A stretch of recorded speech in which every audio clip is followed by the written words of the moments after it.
మనుషులు సమాజానికి సంబంధించినటువంటి అన్ని సమస్యల్ని తీర్చేవాడు రాజకీయ నాయకుడు. డాక్టర్ ఏంది, శరీరానికి వచ్చేటటువంటి సమస్యల్ని తీర్చేవాడు డాక్టర్. మీకు ఏదైనా జబ్బు వచ్చింది, ఆ జబ్బు ఏం జబ్బు అనేది మీకు తెలియదు. హాస్పిటల్కి పోతాం. హాస్పిటల్కి పోయిన తర్వాత డాక్టరు నార్మల్ అయి ఉండొచ్చు అని చెప్పి ఒక 3 రోజులు చూద్దామని ఏవో మెడిసిన్ రాస్తారు. అవి వేసిన కొద్దీ ఇంకెక్కువ అవుతుంటుంది నీ పెయిన్.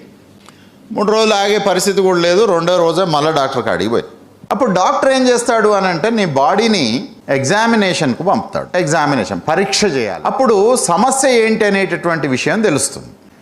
అయితే నువ్వేం చెప్తావు, ఈడ నొప్పి వస్తుంది, ఈడ నొప్పి వస్తుంది అని చెప్తావు.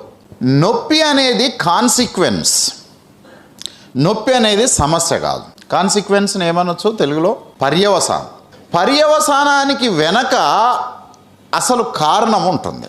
అంటే రూట్ ఆఫ్ ప్రాబ్లమ్ని మనం అర్థం చేసుకోకుండా ఒకవేళ నువ్వు ఏదైనా మందిస్తే ఆ మందు ప్రభావము మరొక కాన్సిక్వెన్స్ కావచ్చు. అసలు మొత్తం సమాజానికే జబ్బు బట్టి ఉంటే ఆ జబ్బు ఏంటి అని ఎట్లా అర్థం చేసుకోవాలి? ఎగ్జామిన్ చేయాలి కదా, నువ్వు పరిశోధన చేయాలి కదా, డయాగ్నసైజ్ చేయాలి కదా. డయాగ్నసైజ్ చేస్తే సమస్య ఏంటిది, సమస్యకు ఉండేటటువంటి కారణాలు ఏంటి అనేటటువంటి విషయం అర్థమవుతుంది. ఈ దేశం లోపల ఒక వ్యక్తికి లేదా ఒక సమూహానికి, ఇంకొక సమూహానికి, మరో సమూహానికి, మరో సమూహానికి, మరో సమూహానికి ఉండేటటువంటి సమస్యల పట్ల అనేక మంది మాట్లాడిర్రు, అనేక మంది ఏవో పరిశోధనలు చేసిర్రు, ఎగ్జామైన్ చేసిర్రు, డయాగ్నసైజ్ చేశారు.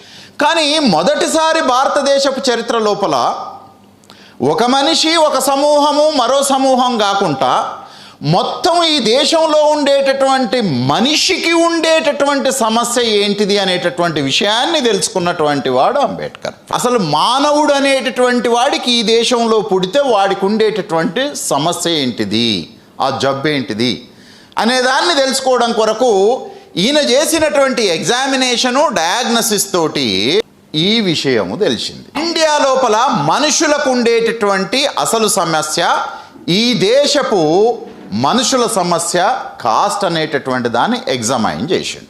ఈయన కంటే ముందు ఈ దేశం లోపల కులం అనేటటువంటిది సమస్య అని ఎవరు ఎగ్జామినేషన్ లోపల తేల్చలేదు.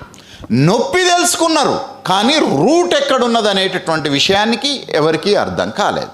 వాట్ ఈజ్ అంబేద్కరిజం అని అంటే, కులము అనేటటువంటి దాన్ని మోస్ట్ సైంటిఫిక్ ఫామ్ లోపల ఇప్పటి వరకు ఎవ్వరూ చెయ్యనటువంటి ఒక అధ్యయనం చేస్తే ఆ అధ్యయనం చేసినటువంటి మెథడాలజీ పేరు అంబేద్కరిజం.